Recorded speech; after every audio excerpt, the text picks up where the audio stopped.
Maybe she was afraid I'd end up like Walter.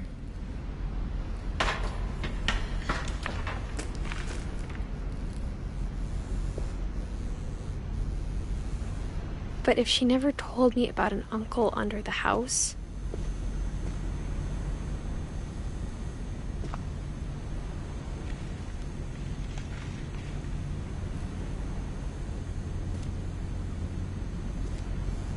I can only imagine what else she was hiding. I don't want to make the same mistakes she made.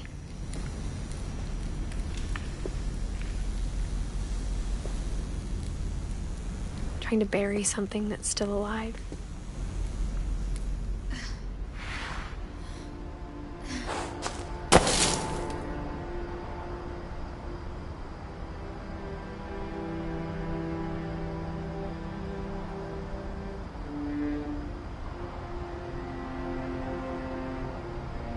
Now that there's only one of us left, or maybe two,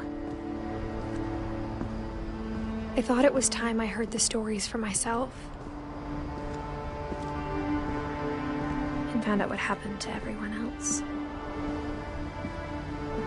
But now I'm worried the stories themselves might be the problem.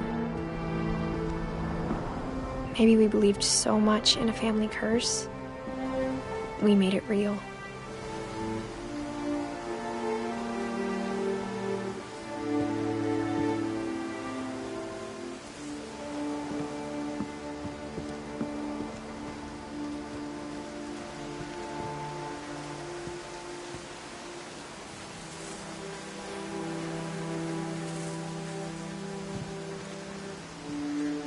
I don't know if I should even be writing this.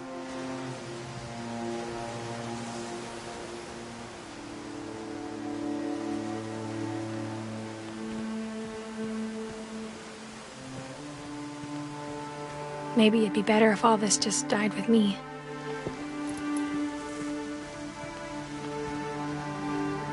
But I thought you should know about your family.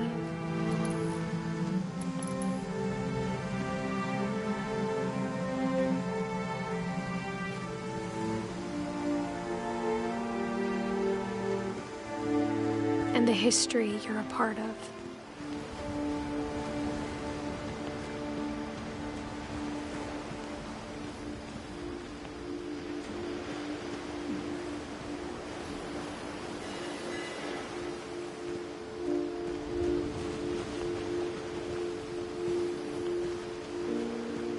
Though to be honest, I feel as lost as you probably do right now.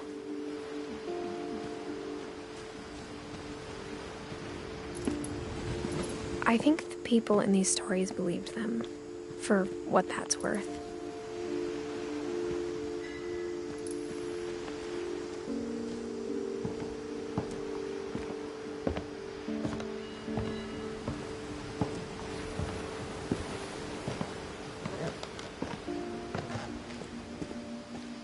And when you look at the house, that history of imagination and stubbornness and madness, any of it seems possible.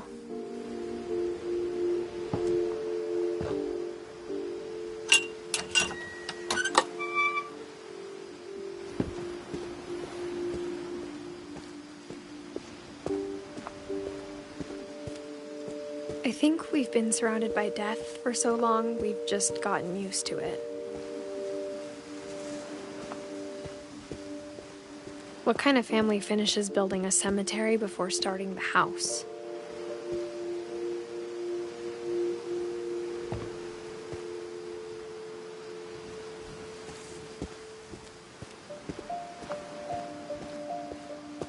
It's embarrassing for me to admit this, but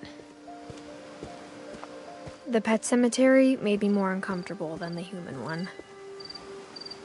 3 of the gerbils were mine, and 2 had been my fault.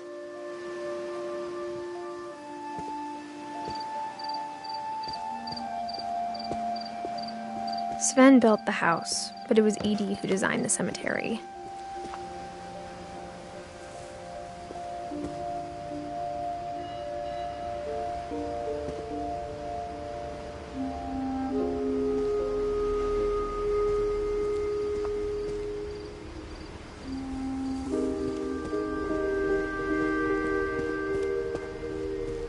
I'm sure Odin's monument had been Edie's idea. My mom was always trying to move on, but for Edie, the past never went away.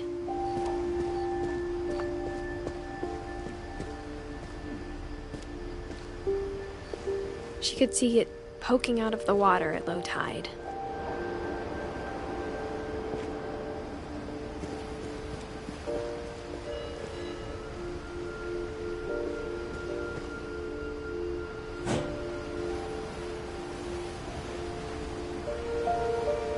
Edie said she dreamed about the old house every night.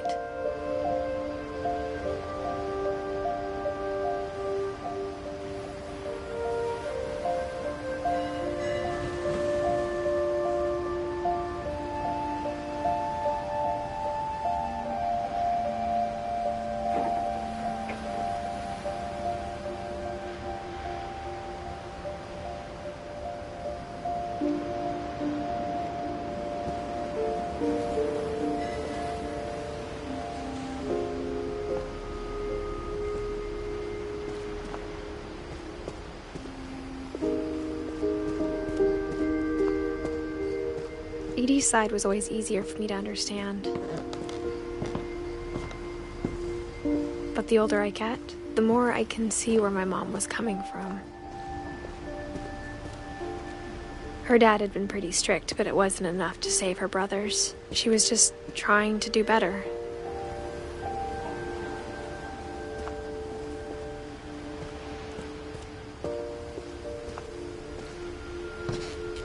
She lost 2 of her brothers, just like I did.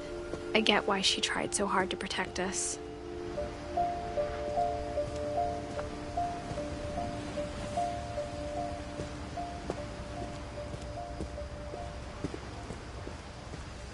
There's so many things I wish I could ask my mom now. Part of me thinks this is what she wanted all along. For me to come back someday and find everything out for myself.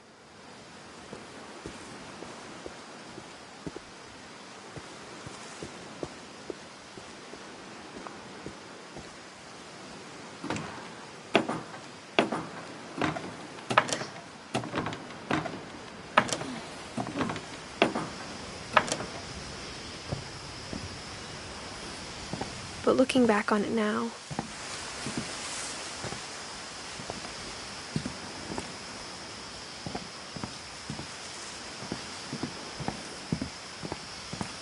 if she told me there was going to be so much climbing, I never would have come when I was 22 weeks pregnant.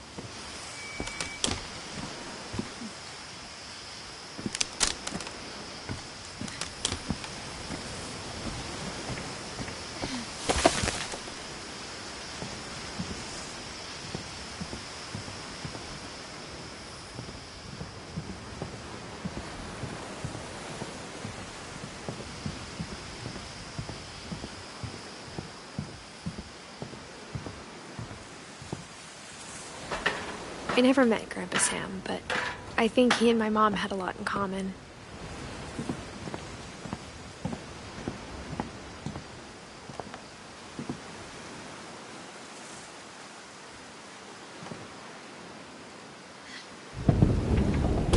They were both pretty intense.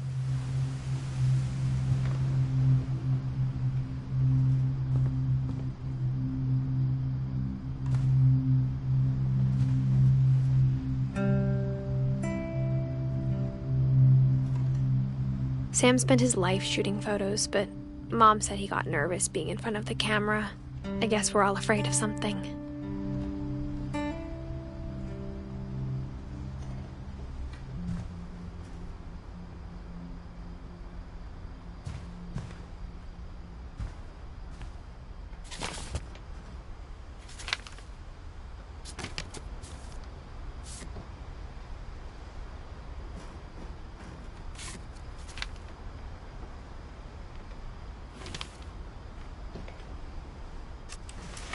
Dawn, I promise, you'll never forget this weekend. Yes, sir. These memories are gonna last a lifetime. Am I gonna have to shoot anything? It's a hunting trip, Dawn. Shooting is strongly encouraged.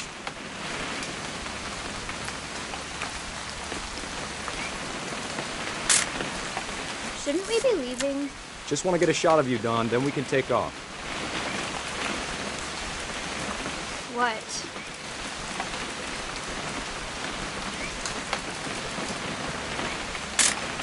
Perfect. It's gonna rain the whole weekend, isn't it? We'll never forget this weekend, Dad. That's the spirit. Okay, got it. I'm gonna take some pictures, okay? Just be careful. That camera's older than you are.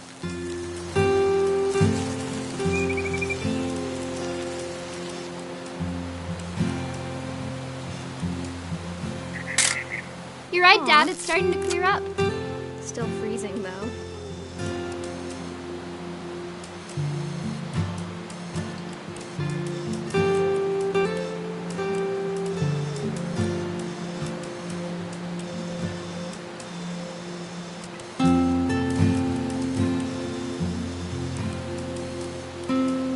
Definitely should not have drunk all that coffee.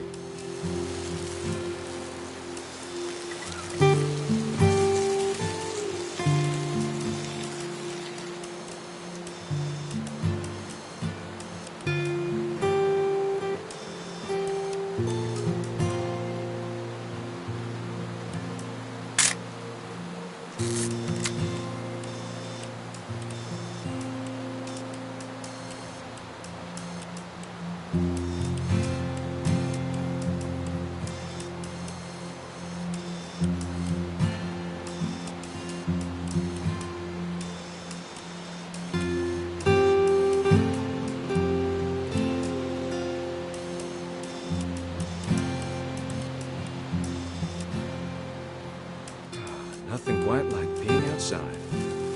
Hey! That's a keeper. Hold still while I take a picture of you. I'm just saying, I'm not always gonna be here, Dawn. You'll need to remember this stuff, if you want to survive. I'll be fine, Dad. You know who else thought he was gonna be fine? Some guy who died. Dawn, I'm being serious. I know, Dad. You're always serious. Doesn't being out here make you want to chill out? Well, to tell you the truth, I haven't been out here in 20 years.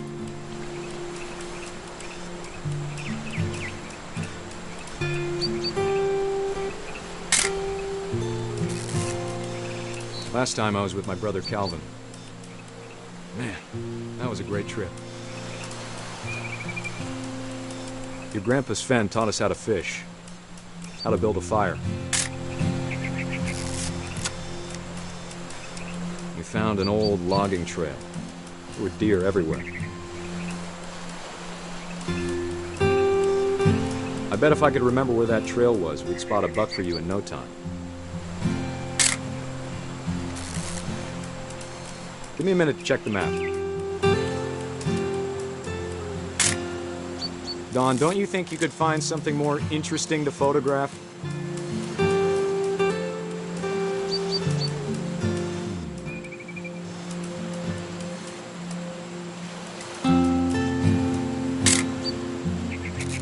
Let's see.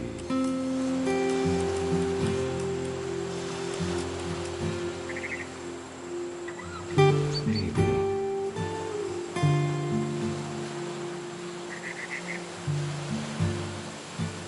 Or was it?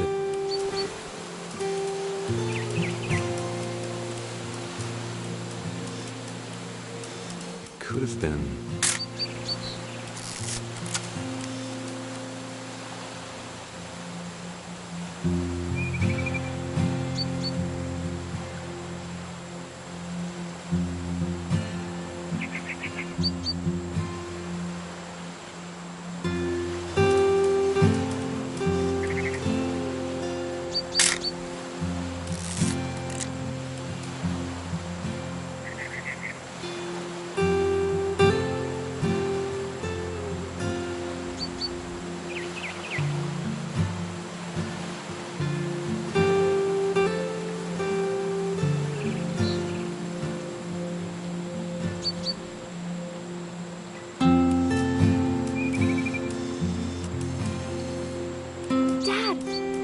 eyes, Don.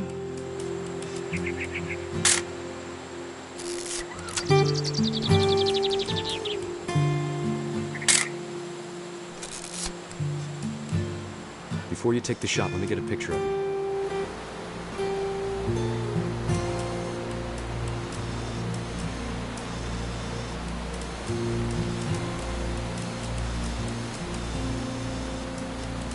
Dad, I...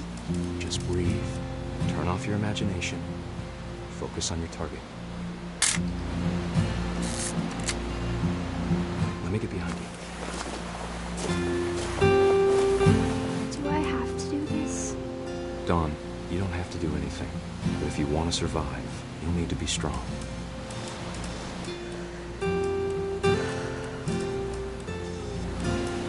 Now keep yourself squared up, elbows down, like we practiced. Whenever you're ready.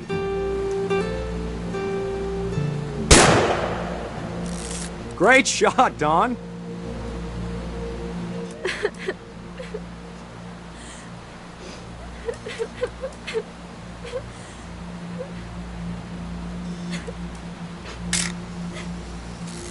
I'm proud of you, Dawn.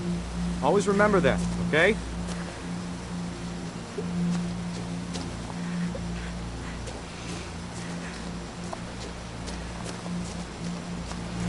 Sorry, Dawn, just gotta reset the timer.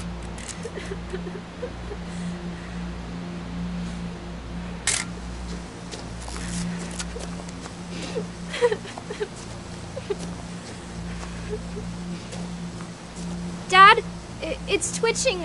I think That's it's totally normal, Dawn. Just focus on the camera. Try not to think about— Dad!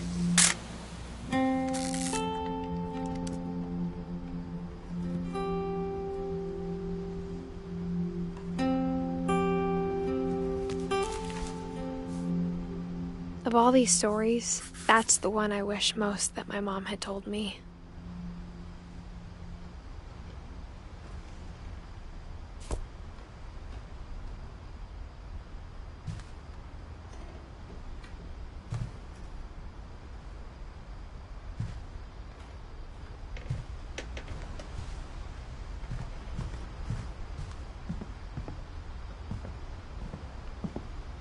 Instead of hiding from death, Sam seemed to go out of his way to meet it.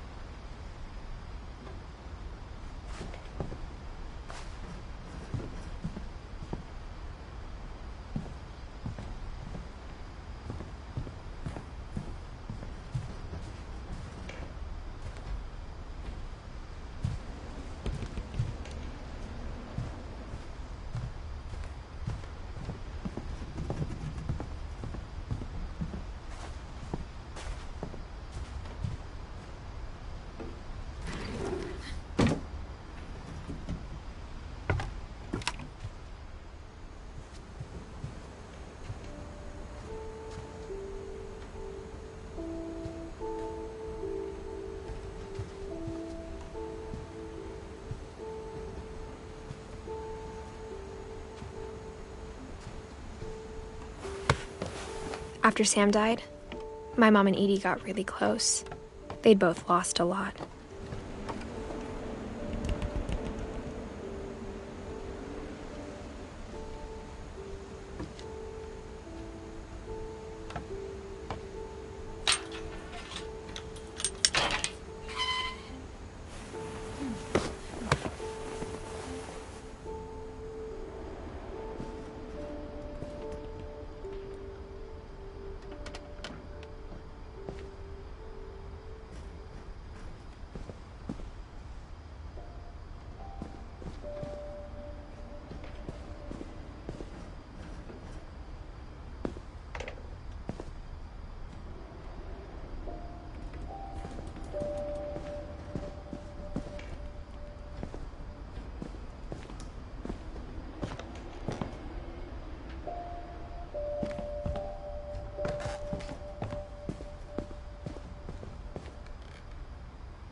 I can't imagine my mom ever writing poetry, and yet...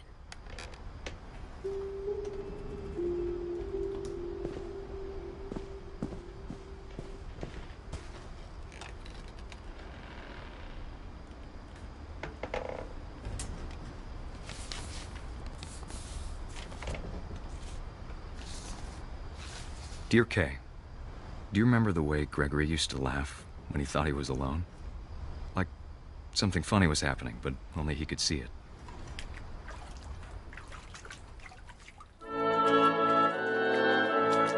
I think he saw things the rest of us don't.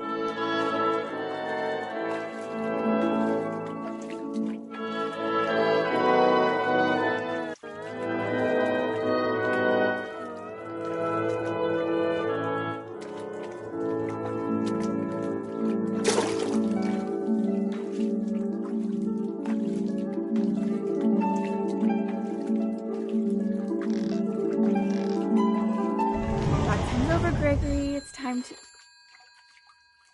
Hold on, sweetie. Hello? Sam, I told you I don't want to talk right now. I wonder what he saw.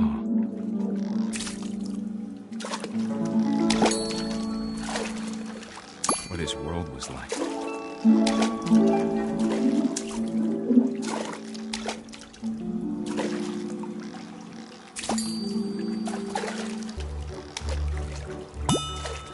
Reminded me so much of Calvin.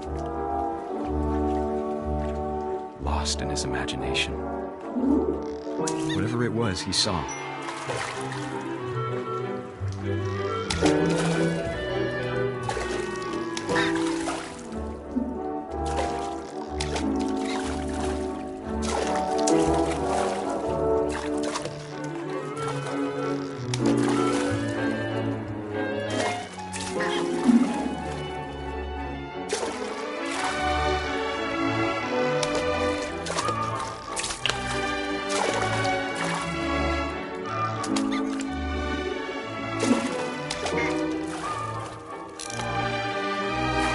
Sure made him happy.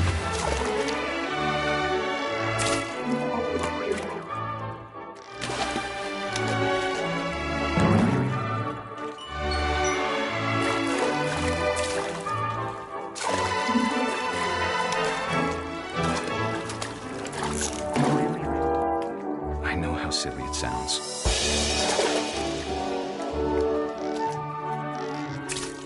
That I worried about a baby being too happy.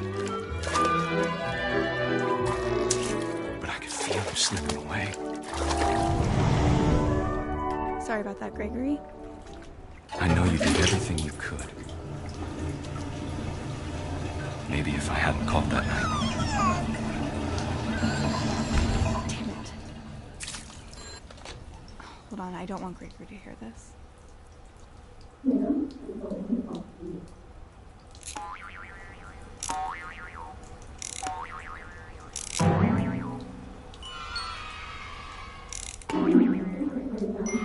I wish he could have told us about the world he saw.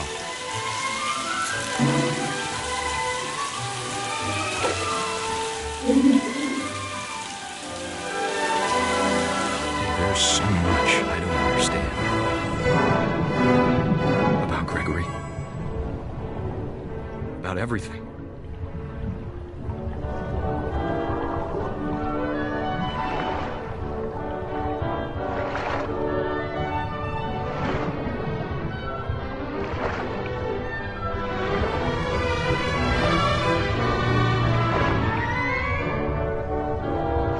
What happened wasn't your fault.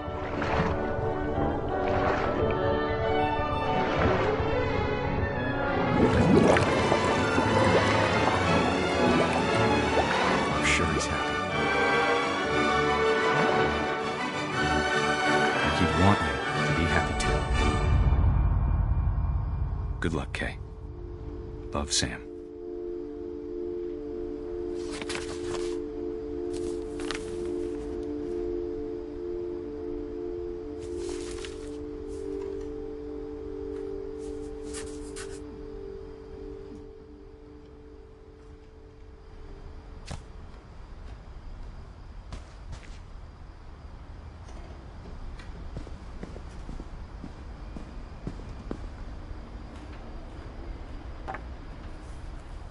A poem for Gus, who always said the wedding was a bad idea.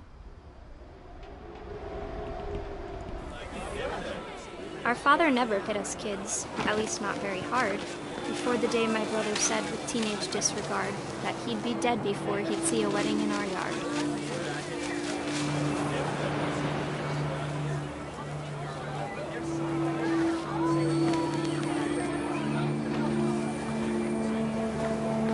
My father made him come, of course, but Gus stood far apart, just flew his kite and bottled up the storm inside his heart.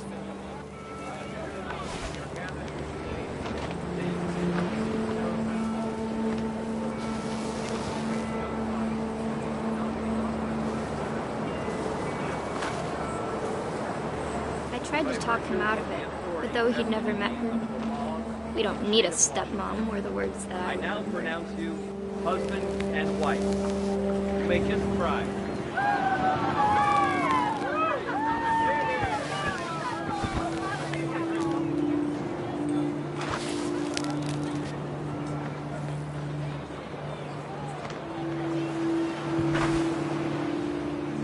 When the time for photos came, Dad ordered him to come here. But Gus declined, and as a sign held up his middle finger.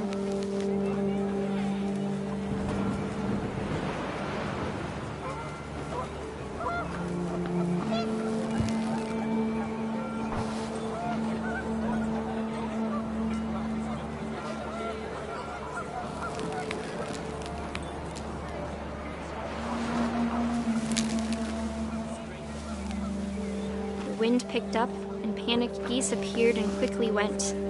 But all the humans did that day was go inside the tent.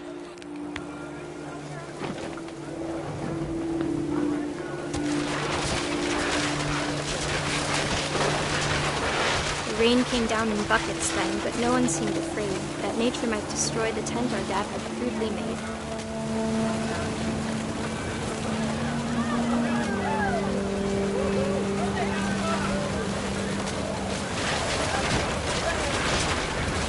Thunder sounded much too close and full of angry power.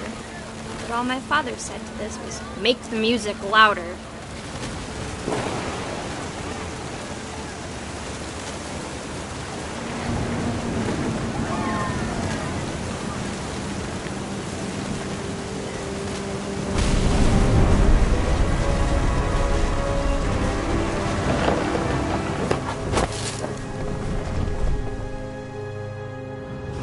I wish that I could truly say I thought about you on that day. Out there on the beach alone, just you, the wind, the sea, and foam. But I didn't, until we found you.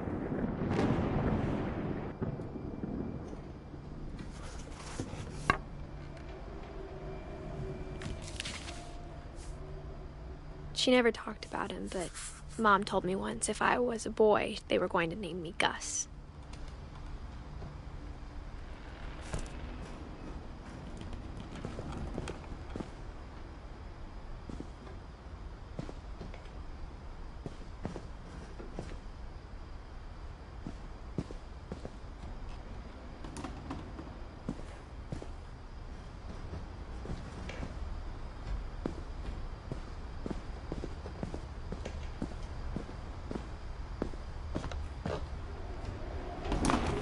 My mom moved up to the loft after her brothers died.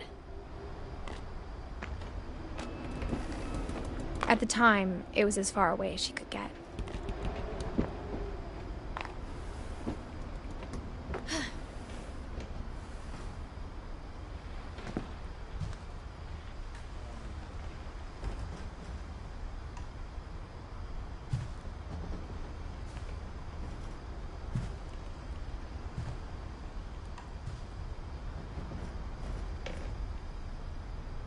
She spent a summer building houses in Calcutta, where she met my dad, Sanjay.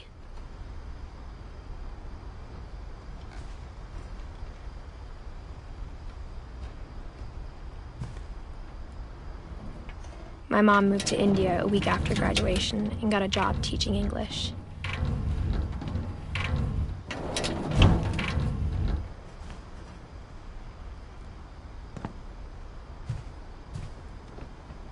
Religion was another thing my mom never talked about, but I think it helped her a lot after her dad died.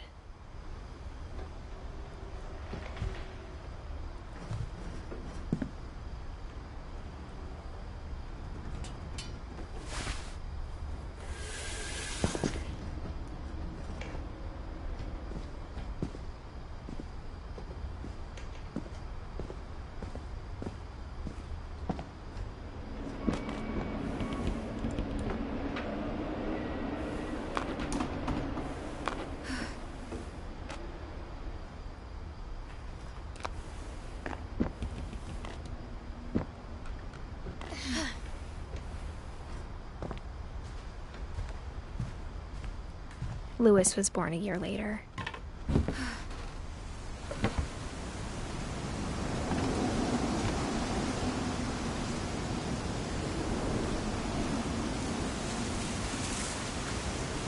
When my dad died, I don't think Mom knew where else to go.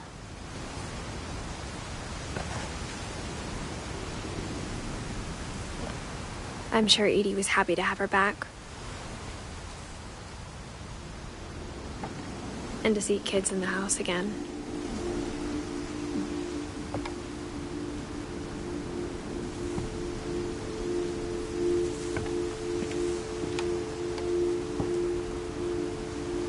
The house had to get a little bigger, but Edie was used to that.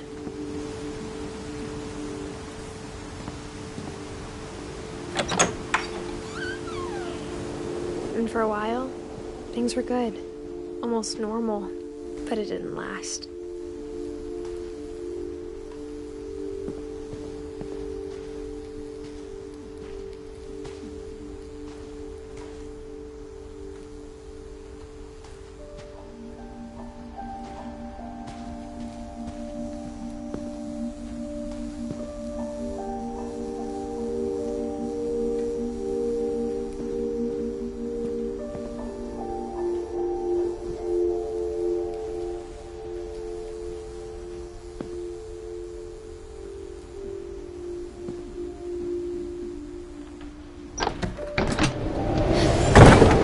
The beginning of the end was Milton's 10th birthday, when Edie gave him a castle.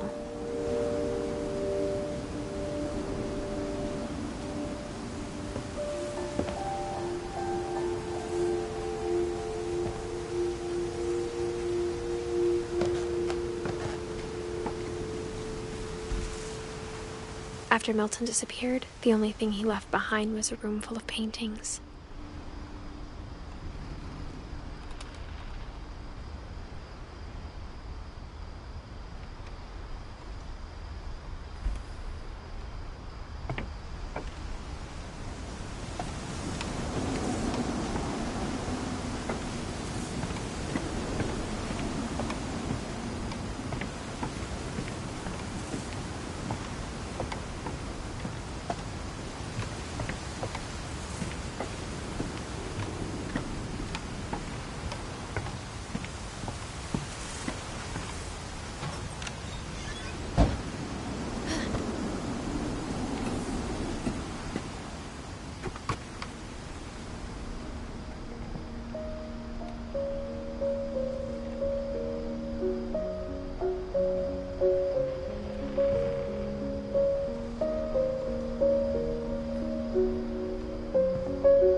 I think Edie was happy to finally have another painter in the family.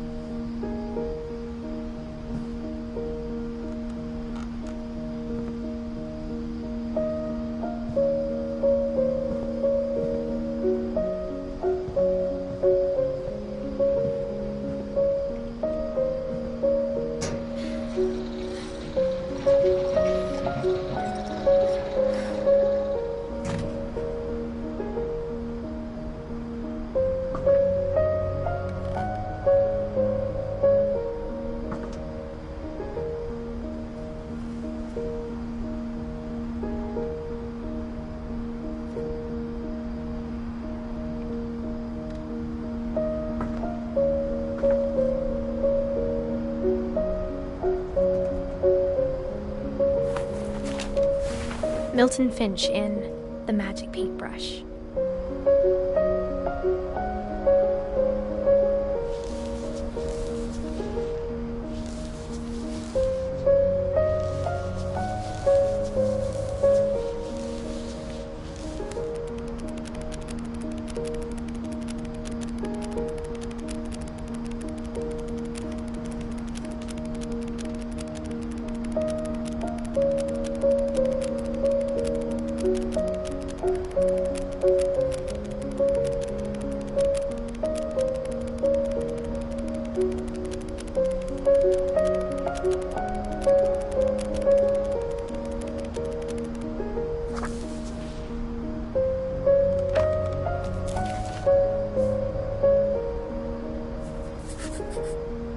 I was 4 when Milton disappeared.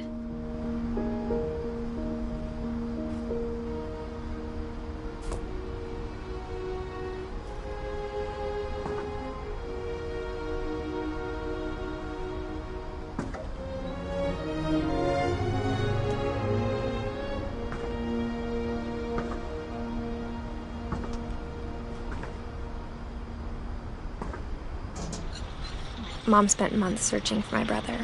Then she sealed the doors.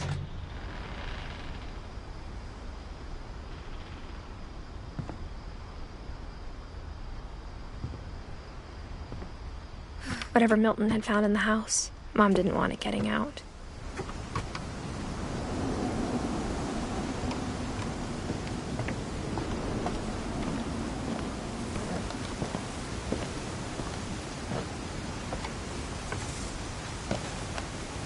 Mom definitely blamed Edie, but I think Louis blamed himself.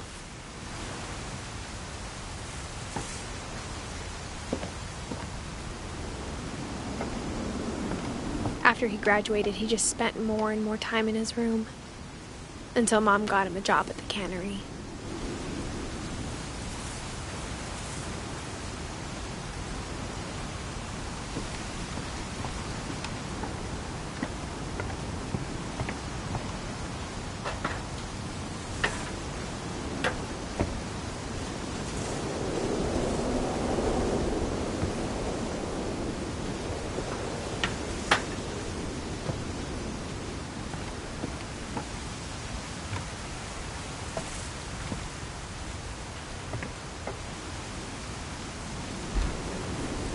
Everyone always told me to stay out of Louis's room. Except Louis.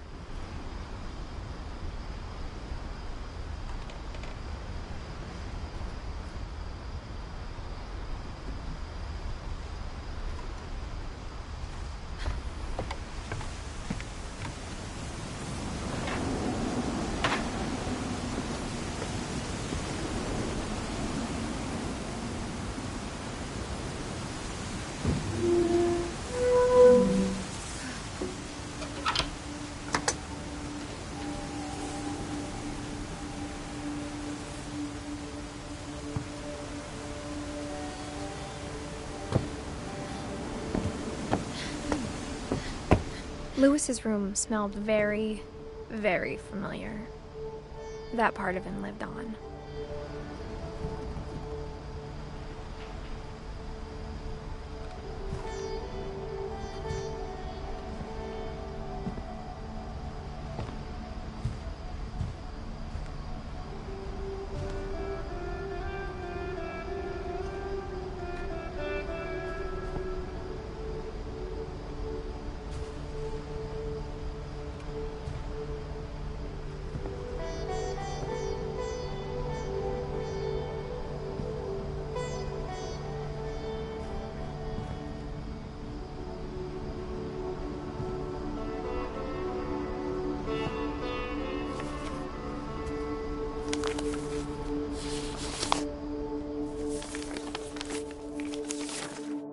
Dear Mrs. Finch, as Louis's psychiatrist, I can understand your desire for an explanation.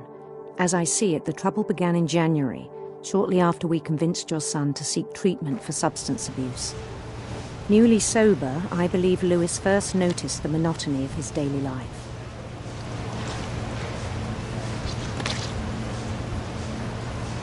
He kept working at the cannery.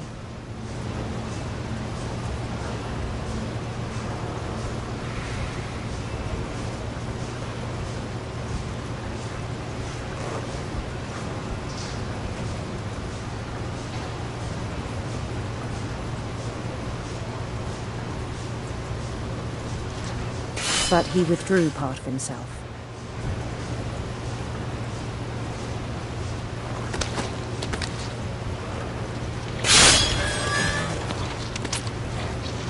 In our sessions, I saw the same behavior.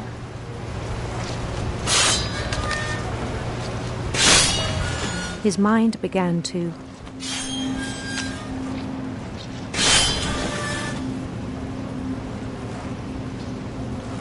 wander.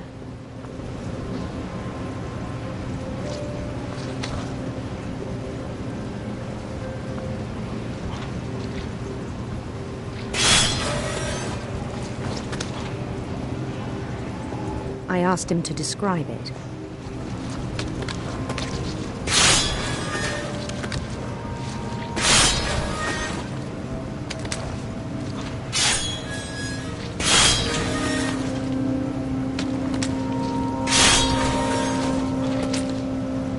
He said he started small.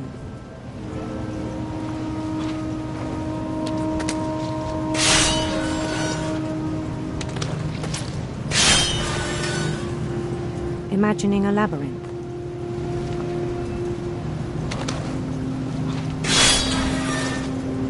He'd feel his way about.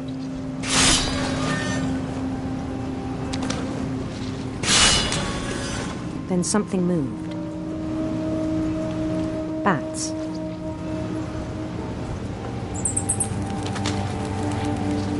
And toads.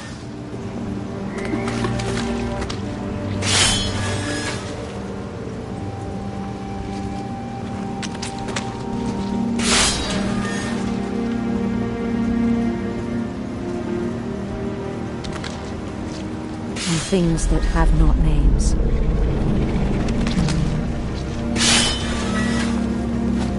He knew it was all in his head.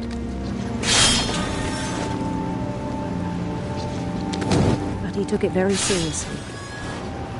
I had hoped he'd find himself.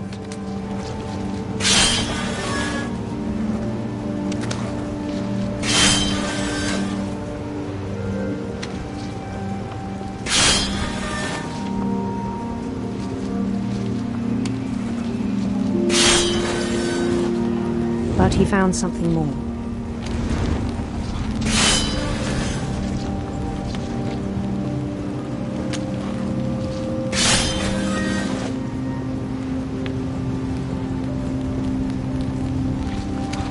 I worried about him then. Daydreaming at the cannery.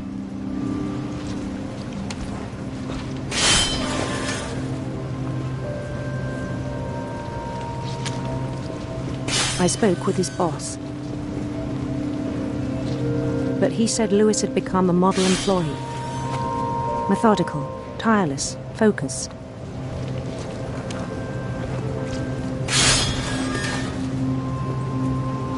Like a whole new Lewis. So I let him go on.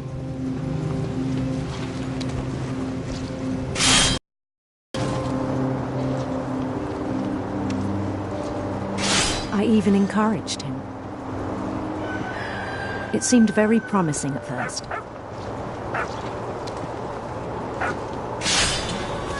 He told me he'd made a new friend.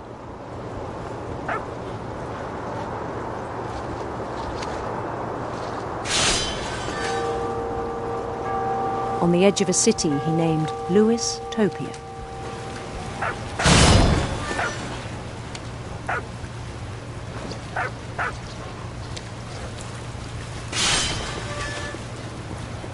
He built the city up slowly, brick by brick.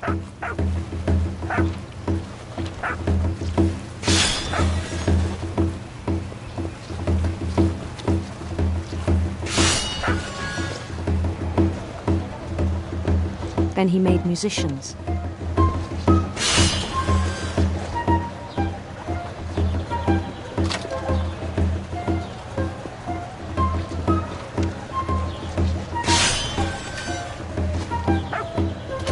And songs for them to play.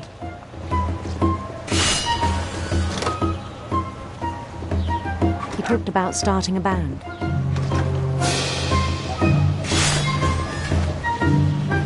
And he was always humming something. Every day his imagination grew stronger.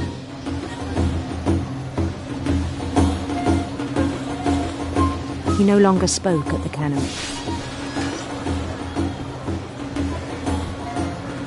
But his chopping was as reliable as ever.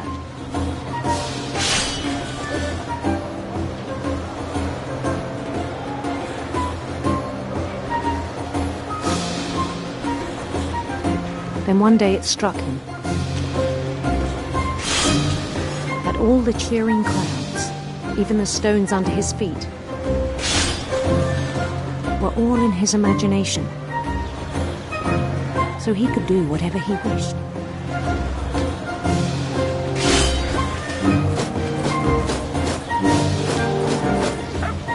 He held an election for mayor. And he won.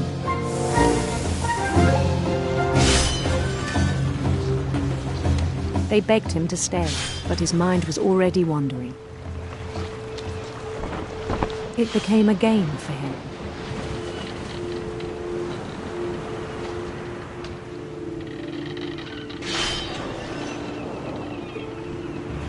He'd conquer a city, then immediately push on.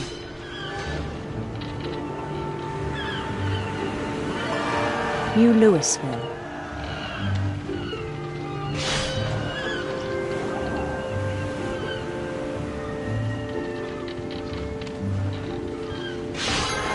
St. Louis.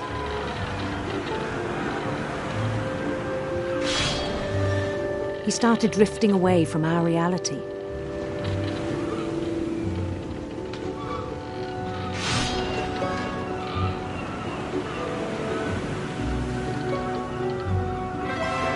Minneapolis. Until one day he forgot to go home from the cannery. Even as his mother pleaded with him, part of Louis kept sailing on.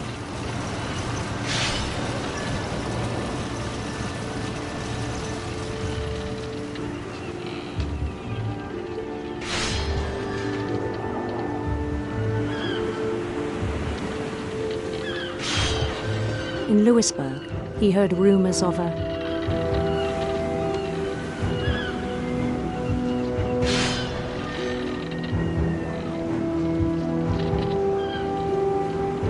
beautiful prince, handsome queen.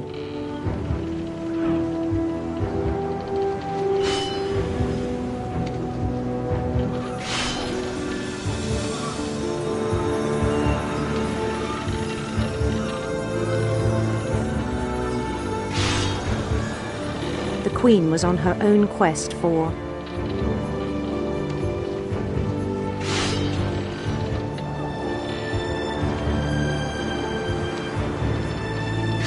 radiant rainbows.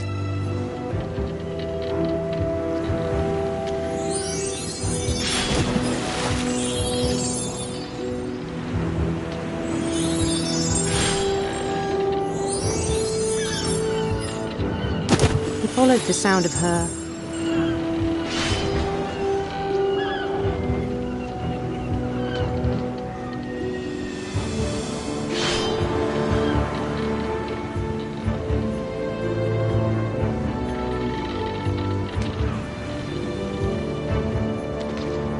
electric sitar.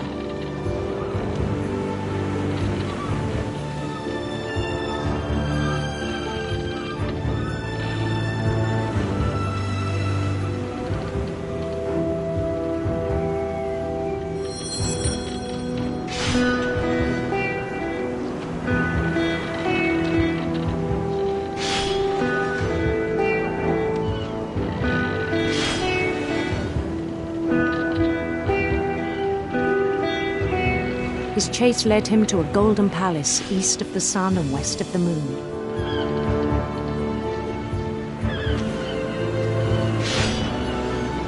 Even then, his logic remained sound.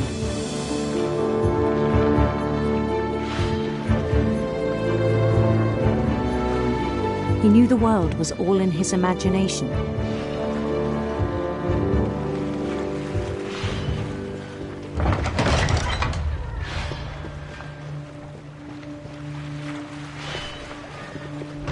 But he was so proud of having created it.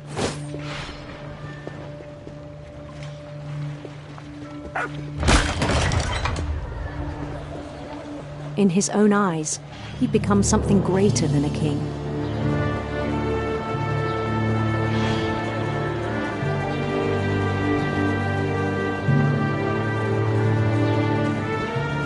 For someone who'd never known success in the real world, I think it was overwhelming.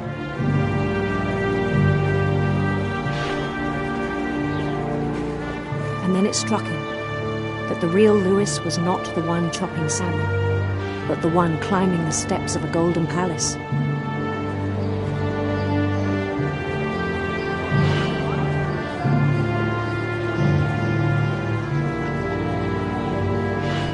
My imagination is as real as my body, he told me. It was hard to argue with him.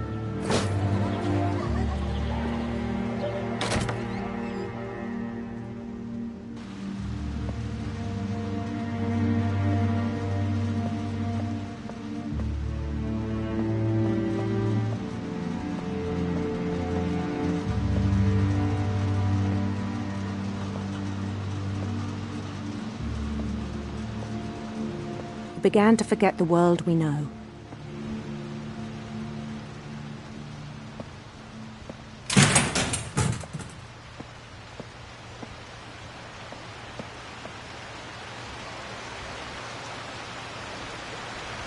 I think it pained him to remember Lewis, the cannery worker.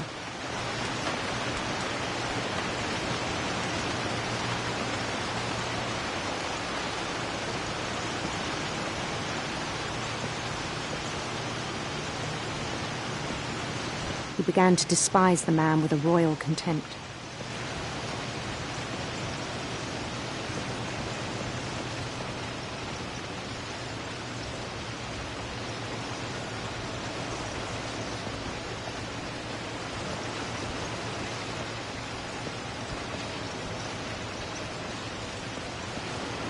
I still thought I could save him.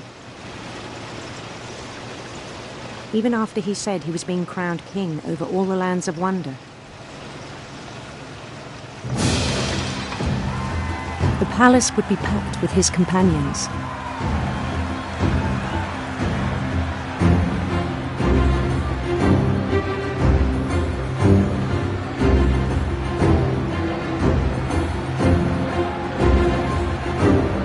Including the wise Calico who'd insisted on advising him.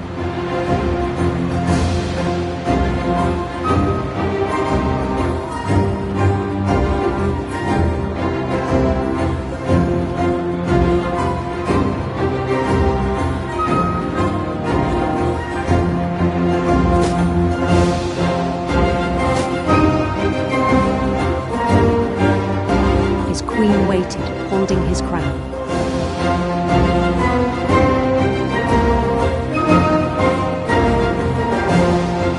There was only one thing left to do.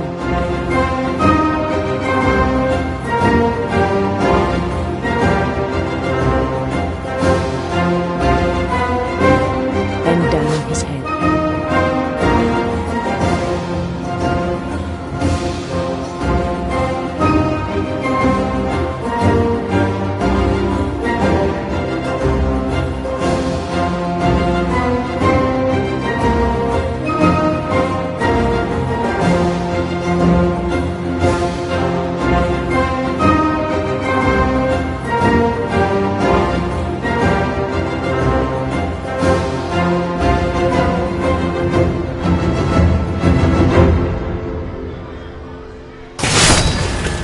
I think you know.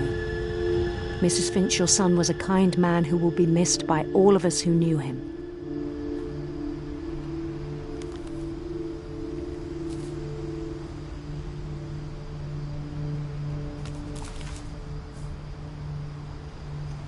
My brother was really cool. I wish you could have met him.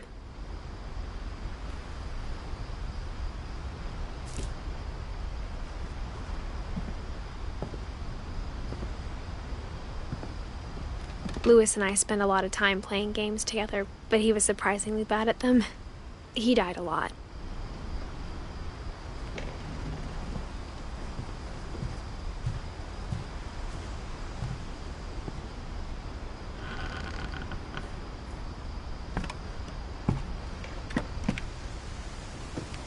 On the way back from Lewis's funeral, my mom told me to start packing. She waited until the day before we left to tell Edie. I'm not sure if she wanted to make it easier or harder.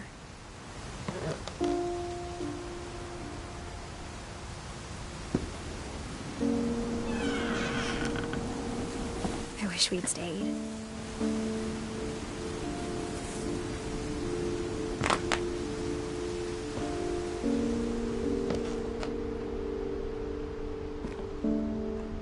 understand why we left.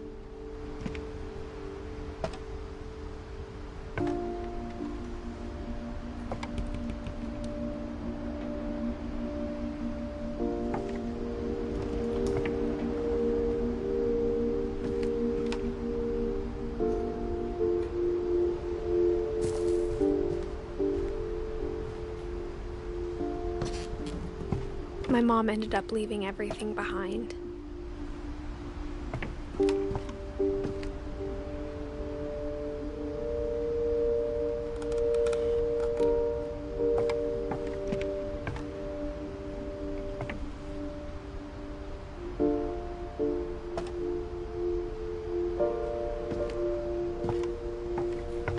What happened that night had been coming for a long time.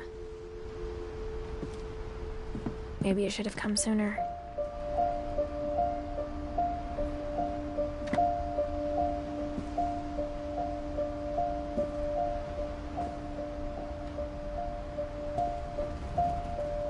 But it had to end one way or another.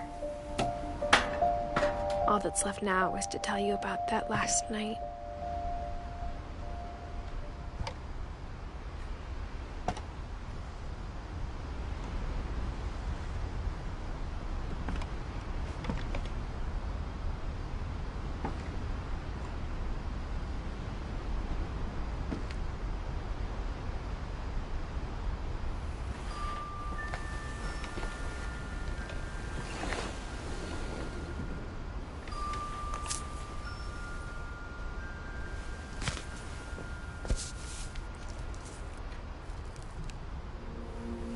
That whole last day, Edie just watched us pack and didn't say a word. Until supper, when she raised her glass and said, "To our final night together, and all our final nights apart." Grandma, you know what I said about alcohol. Some of your medications are very Edith, specific. I left a present for you in the hallway. Why don't you go open it? The grown-ups have to argue now. I'm sorry, you're right. We're all leaving tomorrow. Let's just enjoy our last... I'm not leaving. Edith, you're excused.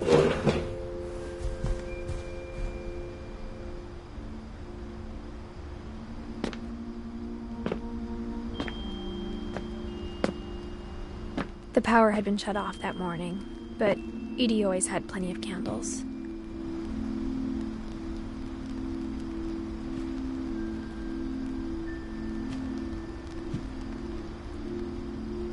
When my mom sealed the library, I don't think she knew about the other entrance.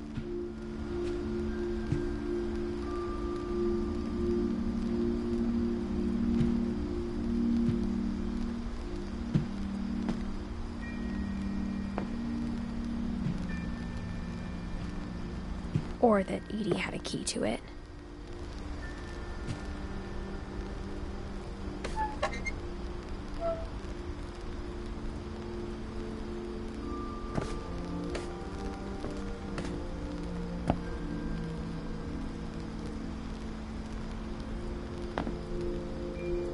That thing you're afraid of isn't going to end when you leave the house.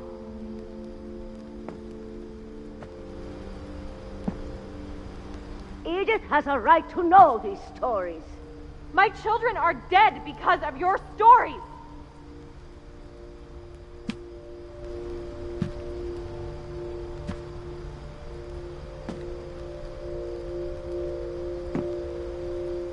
I think it's best if Edith and I leave tonight.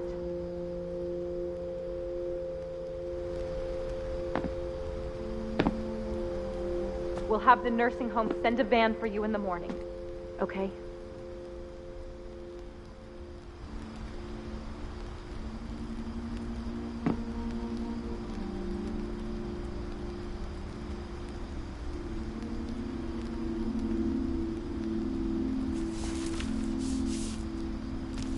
Dear Edith, there's so many stories I wish I could tell you, but there's only time for one. This is about what happened on the night you were born. That night, the tide went way, way out.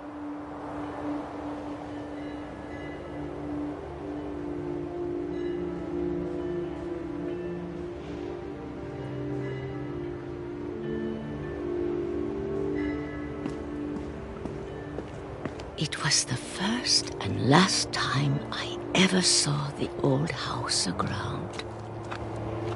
There'd been an earthquake out in the middle of the ocean. They called it the lowest tide in 1,000 years. God, it smelled awful. You know, I've seen that house every day of my life. But I never thought I'd go back to it. When the fog rolled in, I lost my way.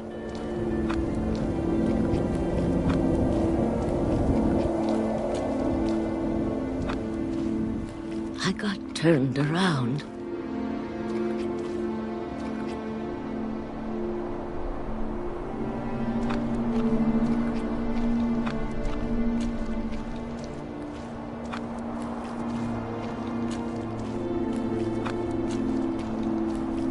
For a while, I wandered.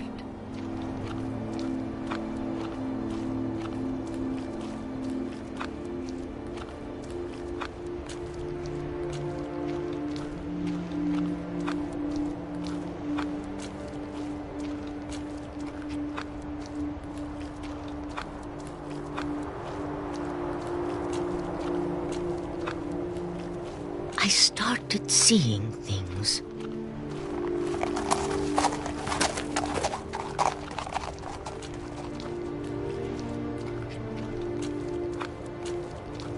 Things I'd forgotten had ever existed.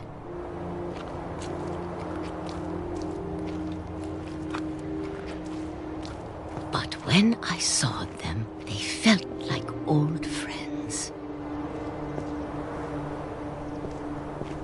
That night, a lot of things came back to me. Or maybe I came back to them.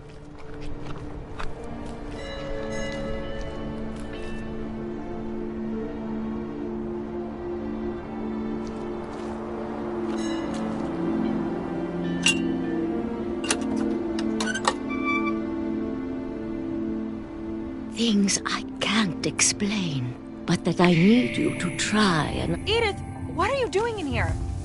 It's mine. Edith! Mom, you're gonna rip it! Let go! I kicked and screamed, but Mom dragged me to the car.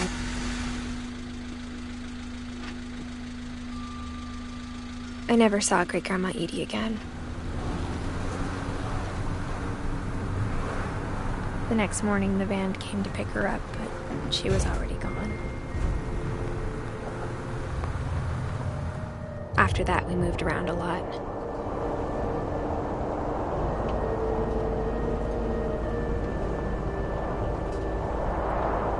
We both tried to make the best of it.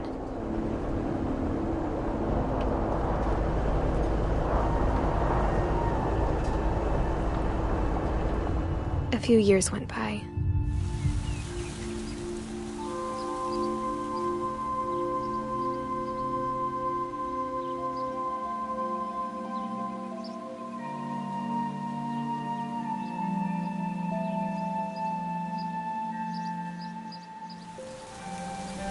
My mom doesn't like to talk about it, but she started getting sick a lot. The rest happened pretty quickly. She got better for a while, and then she didn't.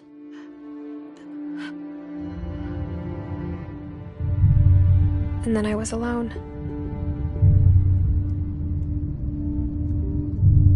The last Finch left alive.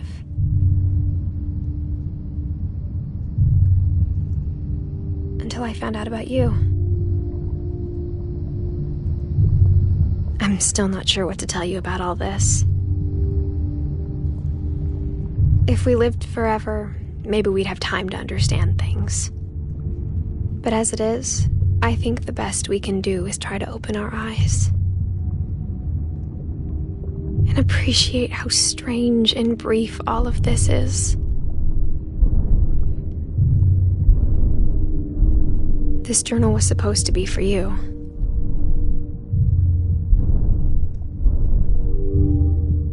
But now I hope you'll never see it.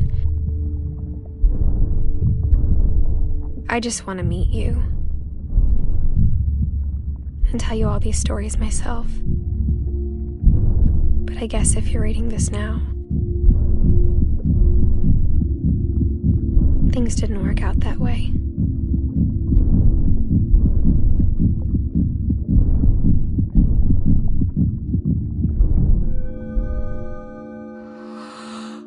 This is where your story begins. I'm sorry I won't be there to see it. It's a lot to ask, but I don't want you to be sad that I'm gone. I want you to be amazed that any of us ever had a chance to be here at all. Good luck.